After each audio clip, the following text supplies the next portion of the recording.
حضرتك يا علي شجيا متى ما لاح في كل حاله، فسيان في أفعاله ومقاله، فتى في تقاسيم الوجود ملوح، وفي كعبة الدنيا محط رحاله.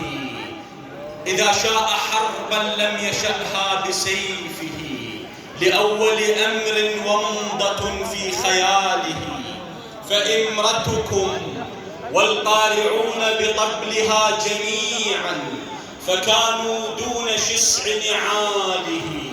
علي جواب الليل إن قلب السماء وفر يقينا من حدود أسرى علي وآله. أراه يا أمير المؤمنين، أراه أرق الناس في الناس، كيف لا ويحسبهم مهما جنوا من عياله.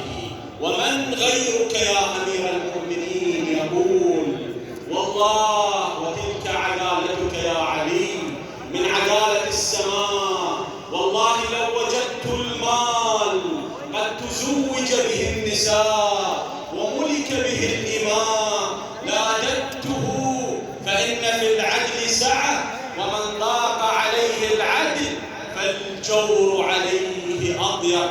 سلام عليك من القلوب الحرة والعيون العبرة عند ضريحك المقدس، يا صوت السماء ويا أنموذجها الأمثل الذي